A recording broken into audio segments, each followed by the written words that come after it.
সিদ্ধান্ত নিয়েছি যে সর্বজন গ্রহণযোগ্য আন্তর্জাতিক খ্যাতিসম্পন্ন নোবেল পুরস্কার বিজয়ী ডক্টর মোহাম্মদ ইউনূসকে প্রধান উপদেষ্টা করে অন্তর্বর্তীকালীন সরকার গঠন করা হবে।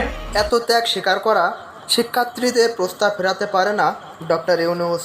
অন্তর্বর্তীকালীন সরকারের প্রধান উপদেষ্টা হিসাবে ডক্টর ইউনূসের নাম প্রস্তাব করেছে বৈষম্য বিরোধী ছাত্র আন্দোলন।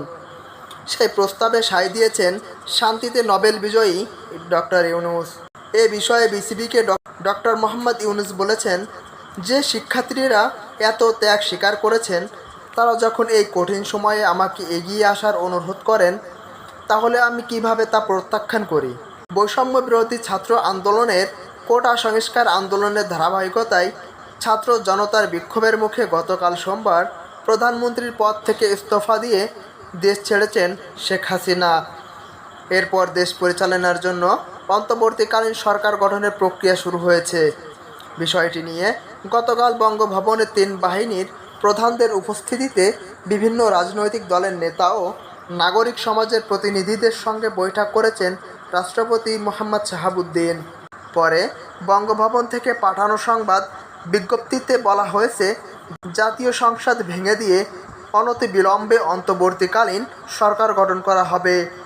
এরপর ভোর রাতে এক ভিডিওতে অন্তর্বর্তীকালীন সরকারের রূপরেখা ঘোষণা করেন বৈষম্য বিরোধী ছাত্র আন্দোলনের অন্যতম সমন্বয়ক নাহিদ ইসলাম।